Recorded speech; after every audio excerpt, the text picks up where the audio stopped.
I'm not approving a raise for you. My manager leaned back in his chair, laced his fingers over his stomach and smiled like he was doing me a favor. I felt my face get hot.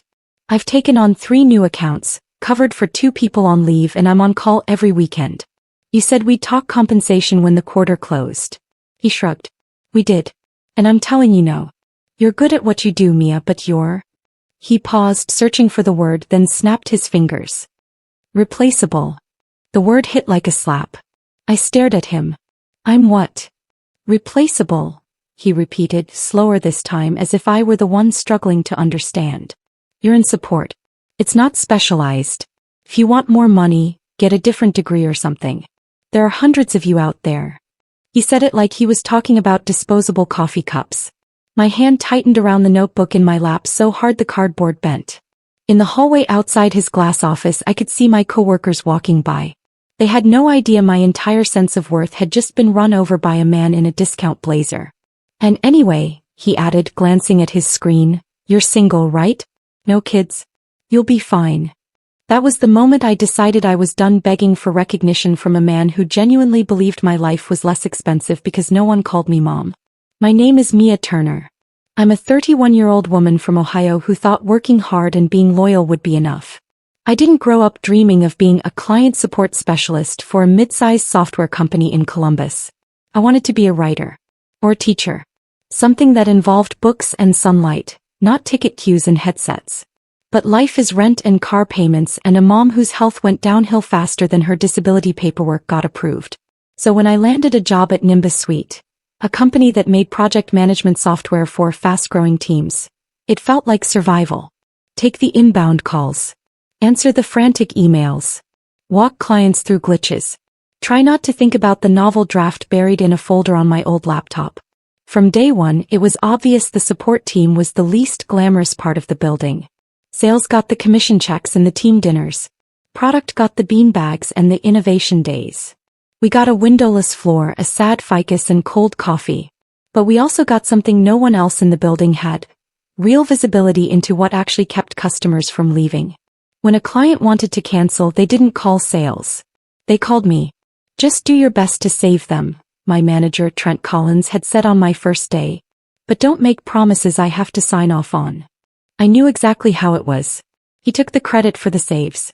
We took the screaming. Trent Collins was one of those guys who peaked in middle management and decided that made him a philosopher. He'd been at Nimbus Suite for 10 years. He liked to remind us of that in the weekly stand-ups. I've seen this place grow from 12 people to 200, he'd say, leaning on the back of a chair. I know what works. Follow my lead and you'll go far. His lead looked like coming in late, leaving early, taking long lunches with sales, and dropping into our chat only when the VP was watching. But he also golfed with the COO and once closed a big deal back when Nimbus Suite was nothing but a handful of clients. That made him, in his mind, untouchable. He mispronounced my name the first 2 months I worked there. It's Mia, right? It's like Mia Farrow, I said. Same sound. He waved a hand. Yeah. Anyway, Maria. By the time he got it right, I'd saved 6 accounts from canceling and written 3 internal guides that other teams used daily. But in every monthly recap deck he sent to upper management, all the metrics were Trent's team. Never the names in the tiny boxes making the numbers go up.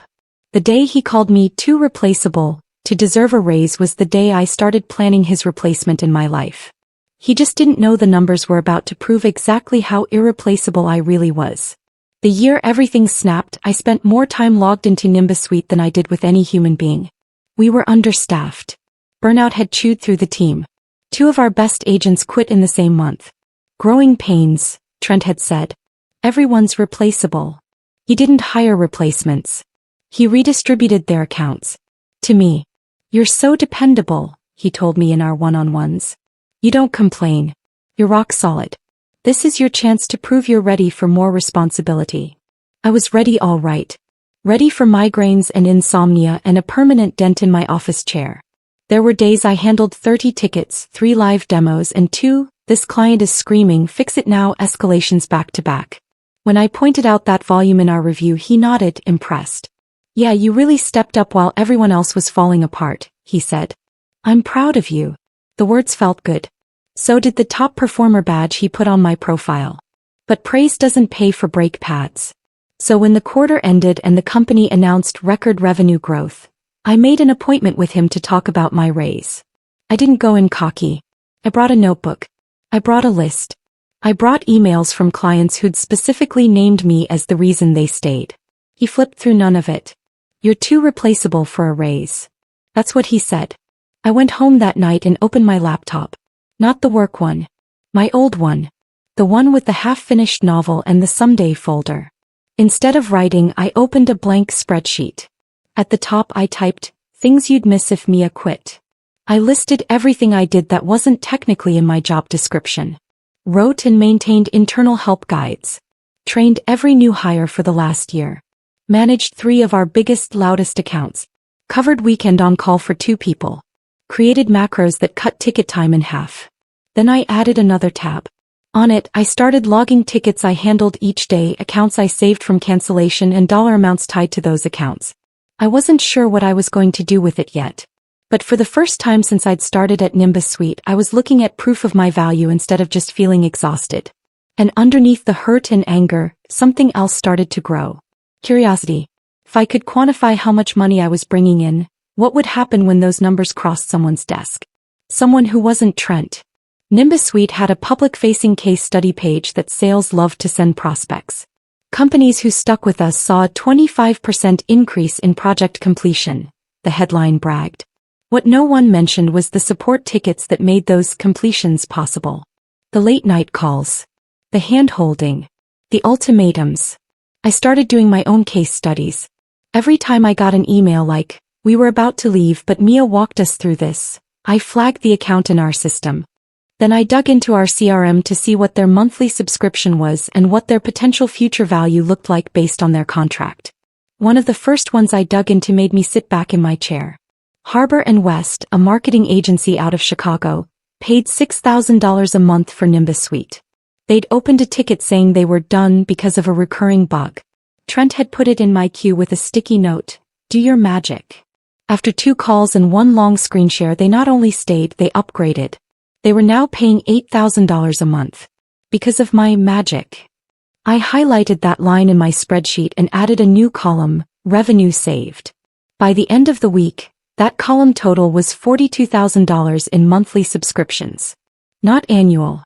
Monthly. The number made my heart race. If I could see this in a week, what would a quarter look like?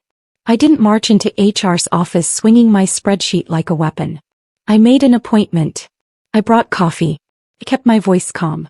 "I'm not asking you to overrule my manager," I told Paula, the HR rep, as I slid a printed summary across her desk. "I just want to understand how decisions are made." She adjusted her glasses, scanning the pages. "I didn't know you were handling this volume," she murmured, tracing a line with her finger. "These are impressive numbers." I exhaled. "Thank you. I've been trying to communicate my impact, but Trent keeps saying the same thing. I'm too replaceable for a raise." Her mouth tightened. "He said that. Those exact words." She sighed. "I can't comment on what managers say in closed-door conversations. But I can tell you that compensation decisions are usually made based on overall team budgets. Sometimes managers have limited flexibility. So what you're saying," I said carefully, "is that even if I bring in or save more revenue than other people, I'm stuck because Trent doesn't want to spend his budget on me." She hesitated. "I'm saying it's complicated." I bit my tongue. "What if I told you," I said, "that my complicated is currently worth around $40,000 a month?" Her eyes widened. "You've quantified your impact?" "Yes," I said. Because clearly no one else was going to. She glanced at the door, then leaned in. "Keep tracking this," she said. Quietly. "If there's a future opportunity, internal or external, you're going to want hard numbers like these." It wasn't the "we'll fix this right now" I'd secretly hoped for. But it was something. Someone in the building had seen my worth in black and white. Even if my manager still saw me as a replaceable line item. If Trent had a favorite part of his job, it wasn't leading. It was picking favorites. We had a rotating cast of golden boys on the team. Guys who'd started after me, made louder jokes, stayed later exactly once, and were immediately treated like rising stars. "Look at Aiden," Trent would say in stand-up. "He's really got that hustle." Aiden, who had closed one save that month. Meanwhile, I'd saved 5. Check out what Josh did with his client call, Trent said another time, playing a snippet of a recorded call. That's the kind of initiative I love to see. Josh's initiative consisted of parroting the script I'd written in our internal wiki. When the quarterly bonuses came out, my check was the same as theirs. We all got a flat "thanks for being here" amount. Trent got a bigger one. Leader bonus, he joked when someone asked. Perks of being irreplaceable. I watched him make that joke, my spreadsheet open in a hidden window, the number at the bottom of the revenue saved column creeping higher every day. He thought we were all interchangeable. He thought he was the only permanent fixture. I started to wonder what would happen if he ever had to prove that. Nimbus Suite's biggest problem wasn't getting clients. It was keeping them. Our churn rate, the percentage of customers who canceled, had been rising quietly for a year. We heard it in the calls. This tool is confusing. No one explained how to use this feature. We feel like a small fish. The executives heard it in something else. The monthly revenue reports. One morning, an email went out to all managers. We need to understand why customers leave and how to reduce churn by at least 10% next quarter. Each department lead must submit a plan by Friday. In our next stand-up, Trent looked unusually serious. This is our moment, he told us. Support is on the front lines. If we can show we're driving retention, it'll look great on all of us. I'm putting together a proposal. I looked at my spreadsheet. I already had a proposal. I just hadn't realized it yet. After the meeting, I caught him at his desk. I've been tracking some numbers, I said. On saves and revenue. I think it could help with the churn project. He barely glanced up. Sure, send it. I was thinking, I ventured, maybe I could help present it? I've been talking to these clients directly. I know their pain points. He smiled like I told a child she could drive the car. That's cute, Mia, he said. But leadership meetings are different. I'll take it from here. I walked back to my desk, cheeks burning. Then I opened the spreadsheet and added a new tab. Churn project, draft. If Trent wanted to take credit for something, I was going to make sure it was big enough that the numbers pointed back to me whether he liked it or not. The thing about working support is you start to hear patterns other people miss. By the time I'd handled my 1,000th, we're thinking of leaving call, I could practically predict the script. I started writing it down. Top 3 reasons people wanted to cancel. Top 3 fixes that actually worked. Then I broke it down further. Accounts that stayed after a call with me. Accounts that left after talking to other agents. It wasn't fair to my coworkers, but it was honest. Not because they were bad. Because they were overworked, undertrained, and didn't have the time or scripts I'd built over months of trial and error. I plugged it all into my sheet. At the end of 2 weeks, a clear picture emerged. Clients who reached me had a 78% retention rate. Clients who dealt with the general queue had a 52% retention rate. I nearly choked on my coffee. I double-checked the math. Then I did what I'd always done, I tried to share. I think there's a way we can scale this, I told Trent. Templates, training, a triage system. He waved me off. I've got it covered, he said. You just keep doing what you're doing. I'll handle the big picture stuff. That was the day I stopped offering him my ideas for free. From then on, every time I wrote a new script, refined a process, or logged a particularly detailed save, it went in my private file. Not out of spite. Out of self-preservation. The first time a recruiter messaged me on LinkedIn, I ignored it. Hey Mia, saw your profile. We're building a client success team at a startup in Denver. Your background in churn reduction is interesting. Open to chatting. I snorted. What background? My title was still Client Support Specialist. But then I remembered my spreadsheet. My scripts. My numbers. I messaged back. We hopped on a call that Friday. I'm going to be honest, I told her. My title doesn't reflect what I've actually been doing. But I've been tracking my impact. Show me, she said. So I did. I walked her through my personal churn project, the revenue saved, the retention rates. She whistled. Do they know you've done all this? My manager knows some of it, I said. He doesn't see it as race-worthy. Then he's an idiot, she replied bluntly. Send me this deck. We're building a senior role that looks exactly like what you're already doing. My heart thudded. Senior. With a salary closer to what you're worth, she added. When we hung up, I stared at the numbers on my screen, suddenly seeing them in a new light. They weren't just proof that I deserved a raise. They were my ticket out. 2 weeks later, the recruiter emailed me an offer letter. It wasn't final. Contingent on reference checks and final board approval, the note said. But the number at the bottom of the page made me sit down. It was 30% more than I made at Nimbus Suite. Plus equity. Plus remote work. My fingers hovered over the keyboard. I wanted to scream yes. But another part of me, the part that had spent 4 years internalizing, be loyal, put your head down, wait your turn, hesitated. Leaving meant giving up the predictable paycheck. Leaving my coworkers to deal with Trent. Letting go of the little bit of control I'd carved out. It also meant never again sitting in a glass office being told I was replaceable. Not having to fight for a cost of living raise like it was a favor. Working somewhere that saw my numbers and said, "We want that." The recruiter gave me a week to think. I decided to take 3 days. Not to decide whether I'd go. I knew I would. I needed the extra time for something else. I wanted to pick the exact moment my exit would hurt Trent the most. Professionally, not personally. And for that, I needed one more thing to happen. The numbers at Nimbus Suite had to come in. Nimbus Suite did quarterly all-hands meetings where the CEO got up, showed charts, and tried to make Excel but in slideshow form sound exciting. Usually I half-listened while answering tickets. This time I watched every slide. Revenue is up 18%, the CEO said, beaming. That's thanks to everyone. Sales for bringing in new accounts, product for launching new features, and support for keeping our customers happy. The camera cut to the support floor. Trent puffed up in his chair like a pigeon. Special shout out to Trent's team, the CEO added. Our internal reports show churn among their accounts dropped significantly last quarter. The chat erupted with emojis. Trent typed, "We're just getting started."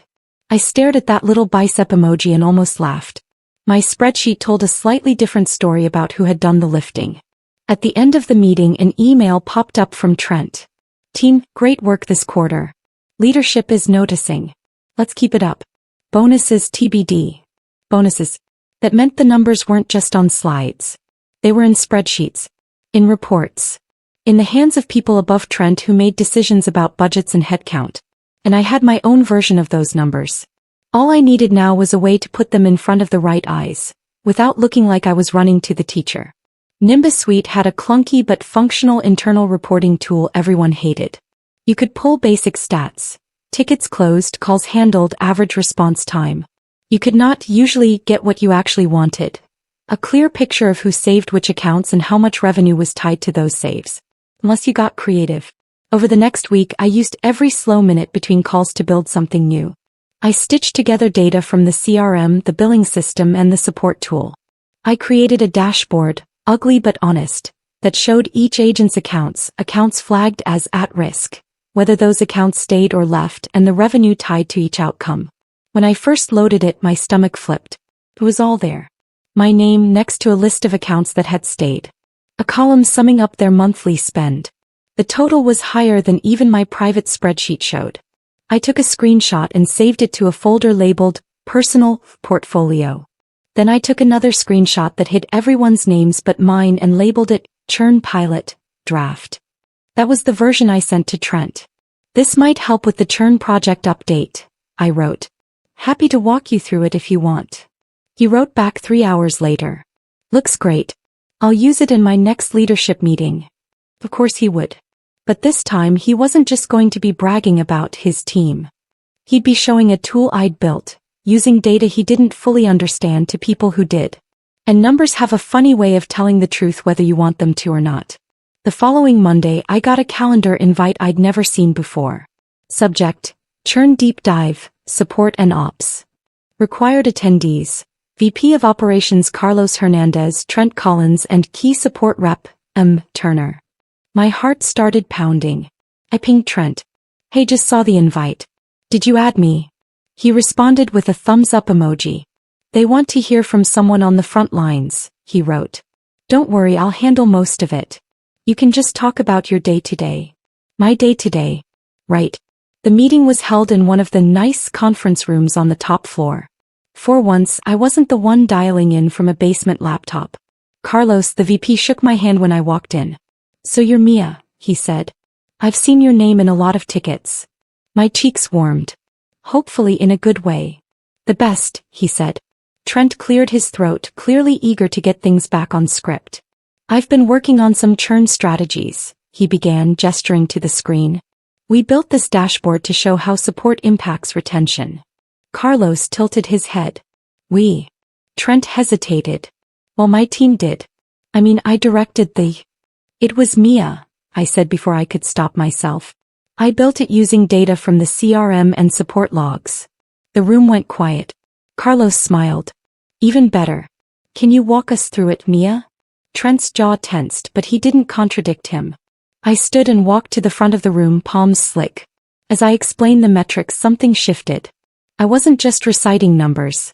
I was telling a story about clients who almost left and didn't, about patterns we were missing, about how targeted support efforts had changed outcomes. Carlos asked smart questions. Who came up with these save scripts? I did, I said. How long have you been tracking this? 3 months. And has anyone adjusted your comp based on this impact? He asked, almost casually. I glanced at Trent. He stared at his notebook. No, I said. Carlos's expression didn't change much. But I saw something flicker behind his eyes. Recognition. And maybe calculation. A week later, Trent called me into his office. I half expected him to yell at me for speaking up in the meeting. Instead, he was oddly upbeat. Great job with the dashboard, he said, gesturing for me to sit. Carlos loved it. Made me look really good. I bit back a comment. Glad it helped, I said. He leaned forward. Here's the thing, he said. With all this focus on churn, leadership wants us to do more with less. That means I need everyone to stay flexible. No asking for more money, no rocking the boat. Just keep doing what you're doing and eventually it'll pay off. I stared at him. Are you saying that even after that meeting there's still no raise? He sighed like I was being unreasonable. Mia, you're making what, 55? I nodded. That's plenty for someone your age with no dependents, he said. You live alone. You don't have daycare or college funds.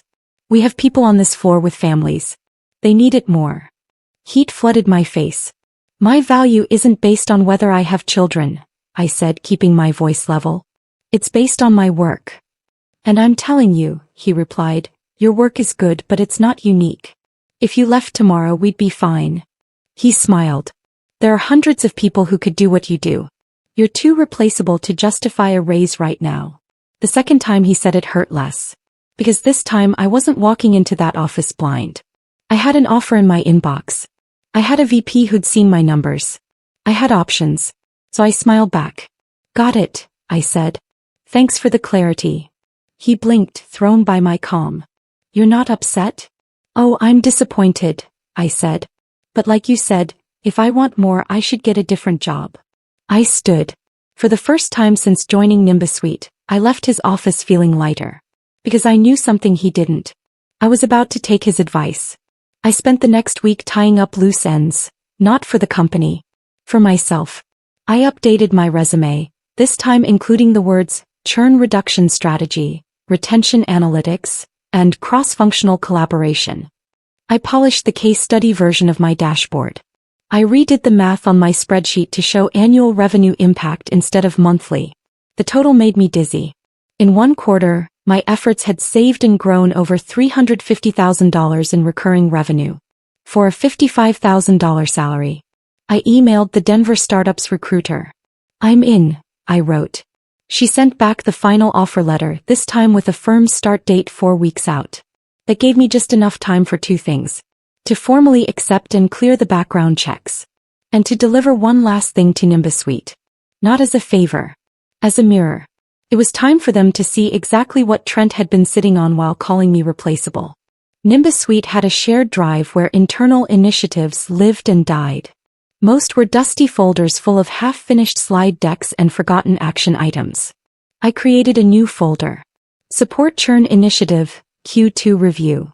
Inside, I dropped a PDF with an overview of support's impact on churn, breakdown of accounts by agent, revenue saved, lost, and at risk, and recommendations for process changes.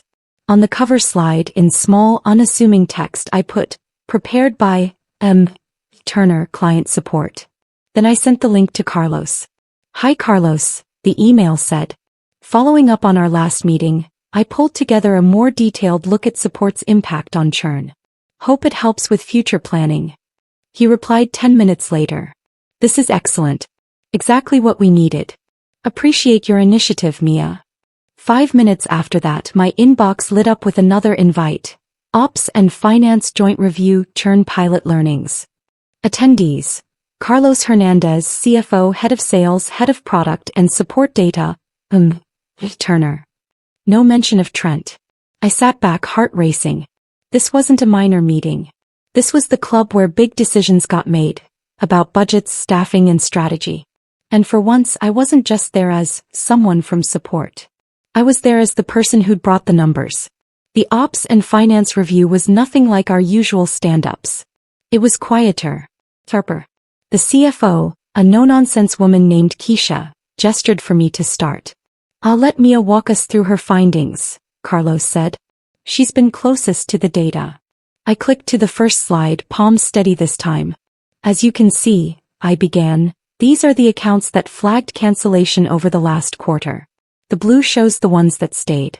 The red shows the ones that left. I flipped to the next slide. Here, I continued, is the revenue tied to each group. And here, I highlighted a column, is how those accounts were distributed by agent. Hold up, Keisha said, leaning forward. Are you saying one person is responsible for nearly half of the saved revenue? The room's eyes swung to the screen. To the tiny label on the bottom of the bar. M. Turner, the head of sales, read aloud. That you? Yes, I said. And you're making? Keisha glanced at something in front of her. 55. Yes. Her eyebrows shot up. That's misaligned. I heard the word like a distant echo. Misaligned. That's one word for it. We went through the rest of the deck. Scripts that worked, features that caused problems, time investment versus return. At the end, Keisha closed her folder. This is some of the clearest, most actionable data I've seen from support, she said. Why are we just now hearing about it? Carlos nodded toward me. Because Mia took it upon herself to track it. On her own time. And her manager? Keisha asked. What's his name? Trent. Trent Collins, Carlos confirmed. Has he requested any budget adjustments for his team based on this? Carlos and I exchanged a glance. Not that I've seen, he said. Keisha's lips pressed into a thin line. Well, she said, standing, that's something we're going to fix. As the meeting wrapped up, Carlos pulled me aside. Whatever happens next, he said quietly, you should know, you've made yourself very visible in a good way. Thanked him. But inside I knew whatever fix they were going to implement was coming too late for me. My fix was already in motion. 2 days later, Carlos asked me to step into his office. I'll get right to it, he said, gesturing for me to sit. Based on everything we've seen, we want to create a new role, Support Insights Lead. It would report directly to me with a salary more in line with your impact. He slid a paper across the desk. The number at the bottom made my eyes widen. It was almost identical to the Denver offer. I fought for this, he said. I can't promise the budget will always be there, but for now leadership agrees we can't afford to keep underpaying you. A few months earlier I would have cried with relief. Now all I felt was tired. Because behind the generous offer I could still hear Trent's voice. You're too replaceable. Single, right? No kids? You'll be fine. I swallowed. I really appreciate this, I said. Truly. But I need to be honest with you. I've already accepted another offer. He blinked. You have. I nodded. At a startup in Denver. Senior client success. They valued this kind of work from the beginning. He sat back, exhaling. Can I ask why you started looking? I met his eyes. Because when I brought this kind of data to my manager, I said, he told me I was too replaceable to deserve a raise. He used my lack of kids as a reason to keep my salary low. After that, staying here didn't feel like an investment. It felt like self-betrayal. Carlos winced. I'm sorry, he said. You're not the one who said it, I replied. No, he agreed. But I was one of the ones who didn't see it sooner. He folded his hands. Would you be open to a counteroffer? I shook my head. I think Nimbus Suite could become the kind of place I want to work, I said. But for me, I need a clean slate. Somewhere my story doesn't start with being called replaceable. He nodded slowly. In that case, he said, would you be willing to document your work for whoever comes after you? We want to build on what you've started. Of course, I said. Not for Trent. For the agents who'd still be there trying to claw their way out of invisibility. Nimbus Suite's HR exit interviews were usually perfunctory. How was your time here? Any feedback from management? Would you recommend us as an employer? When my appointment came, Paula closed her office door and put her phone face down. Off the record, she said, I'm glad you're getting out. On the record, I still need to ask, why are you leaving? I took a breath. Because I realized I was working harder to justify my worth to my manager than he was to retain me, I said. And because when I showed hard numbers that proved my impact, his response was to tell me I was too replaceable for a raise. I laid the printout of my summary on her desk. For the file, I said. In case anyone ever asks you why someone like me would walk. She scanned it, lips thinning. Can I quote this? She asked. Every word, I replied. Did Trent ever make comments about your personal life in relation to your pay? Yes, I said. He said people with families needed it more, and that since I was single with no kids I'd be fine. She wrote it down. Any last comments about leadership? She asked. I thought of the VP, the CFO, the people who'd finally seen my numbers. I think there are people here who want to do the right thing, I said. But you can't fix what you don't measure. For years no one measured what we were doing down here. No one measured the cost of pushing people until they quit. I stood. For what it's worth, I added, Nimbus Suite has the potential to be better. But you can't keep calling people replaceable and expect them to treat the company like it's irreplaceable. When I left her office I felt light. For the first time the things that had been eating at me weren't just in my head. They were in a file. In a system. In the path of the very numbers this company worshipped. 2 months into my new job in Denver I got a text from an old coworker, Danny. You got a minute? Nimbus is on fire, not the good kind. We hopped on a video call. She looked tired. What happened? I asked. Remember how you always said the numbers would tell the story? She said. They're screaming now. She told me after I left they'd split my accounts among 3 agents. None of them had my scripts or context. Within a month, Harbor and West canceled. 2 other high-value clients downgraded. Ticket response times tanked. Finance pulled a report.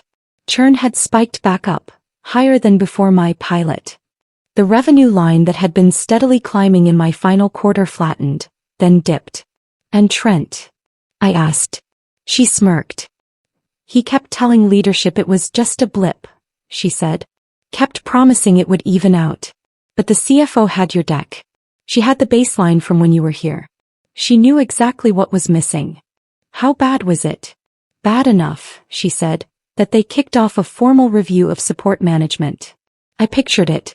Keisha, the CFO, laying out charts in a conference room. Quarter MIA. Low churn, high saves. Quarter post MIA. Churn up, saves down. Same team size. Same product. Only one variable changed. Me.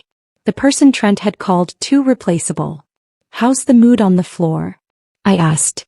Terrified, she said. But hopeful. They brought in a consultant to help build better processes. Your name keeps coming up. I felt a twist in my chest. Part pride. Part grief. They're calling your spreadsheet Turner's model, she added with a grin. Even the VP uses it as shorthand now. She leaned closer to the camera. Oh, she said. And one more thing. Trent's gone.